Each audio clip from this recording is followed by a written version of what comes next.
These are my notes and quotes from Pastor Doug Riggs' message, It Is Finished, Part 7. Jesus Christ, the last Adam, the second man perfected through suffering. Preach the gospel at all times, and if necessary, use words. Speaking is not only that which we say, but we speak volumes by what we do. As a picture is worth 1,000 words, so also is that which people see in us in our actions and living. God spoke through His Son not only in words, but in and through His life. His life expressed the Word of God as He was and is the Word of God. God speaking with finality with the abiding results of that speaking in the person of His Son. So the Son is the final speaking of God. The law was given through Moses. Grace and truth were realized through Jesus Christ. Not truth and grace, grace and truth. We can't know truth unless we've experienced grace. We can't experience grace until we know how utterly wretched we are apart from God. So what is coming? There is no way we can grasp what the final shaking of Christianity is going to be. That which is called Christianity is shaken down to the very foundation to see if it's built upon Christ. If it's according to Christ, or if it's the accretions of man and tradition and denominations, it's the day of visitation. I had to look up the definition of accretion, the process of growth or increase, typically by the gradual accumulation of additional layers. Doug explains in detail the fact that Christianity is incompatible with Judaism, and those who want to go back to those types and shadows were not only facing God's consuming fire and judgment, coming soon 70 A.D., but we are facing it today in the coming day of visitation. Christians be warned. Ezekiel 33 speaks of God's appointment of watchmen who see judgment coming and are tasked with warning the people. But there is one who hears the sound of the trumpet, yet does not heed the warning. Then the sword comes and sweeps him away. He will be responsible for his own death. If he had heeded the warning, he would have saved his life. Doug also applies this to those clinging to their denominational doctrine that defines them as a denomination that is extraneous to Christ is going to be shaken. God wouldn't judge America.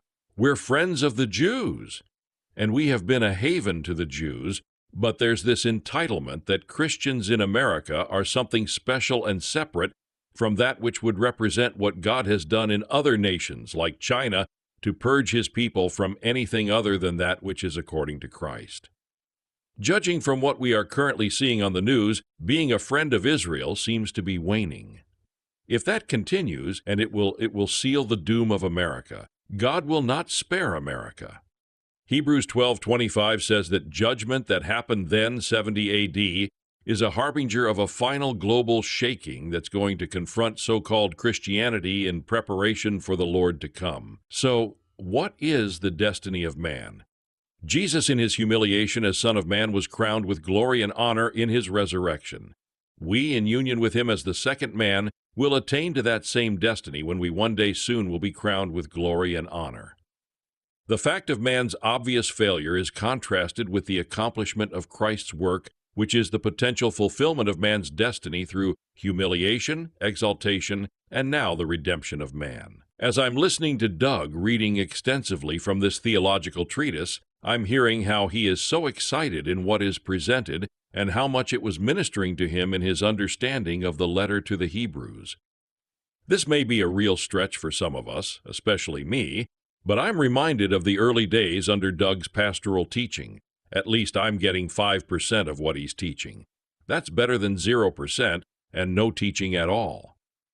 After reading a passage, Doug comments, "That's loaded, that's gold right there," reminding me of Revelation 3:18, "Buy from me gold refined by fire so that you may become rich." Much of this is about the sufferings of Christ that were required of Him to learn obedience. We require the same. The discipline child training through which Christ reached perfection is that through which He brings His people. That which is appointed for them He also accepts, for both He and they are of one Father. When it comes to suffering, we should remember that in all of our afflictions He was afflicted. Isaiah 63:9. This concludes my sermon notes and quotes from Doug's message. You will find the link to this message here by clicking on the lower left of your screen, and more book ministry to the visually impaired audios at the upper left of your screen.